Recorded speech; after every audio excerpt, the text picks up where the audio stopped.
এই মাছটা তো সবারই পছন্দ, কম বেশি যে মাছখানা সেও এই ইলিশ মাছটা পছন্দ করে, ভাজা টাজা সব কিছুই মিলিয়ে খাই, খেতে অনেক মজা।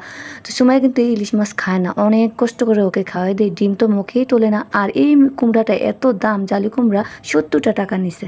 কিছু কিছু মানুষ এমন ভাব ধরে মনে হয় যে ওনারা দেশে আর কোনো মানুষ নেই। তো মন চায় মাঝে মাঝে এরকম তেলের মধ্যে মাছের মতো উল্টায় পাল্টায় ভাজতে। তো আজকে আমি রান্না করতেছি জালি কুমড়া দিয়ে ইলিশ মাছ রান্না করতেছি। তো জালি কুমড়াটা আগে আমি মশলার মধ্যে অনেকক্ষণ যাবত কষাইছি, তারপরে জল দিছি।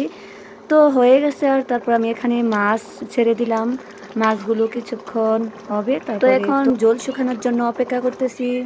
আর ইলিশ মাছ তো এভাবেও মজা লাগে সব সময়ই, যেভাবে রান্না করা হয় সেভাবেই ইলিশ মাছ ভালো লাগে। তারপরে তো আমার ঝোলটাও শুকিয়ে গেছে, এখন আমি উঠিয়ে নিলাম। দেখেন কালারটা। তো সবাই ভালো থাকেন, টেক কেয়ার।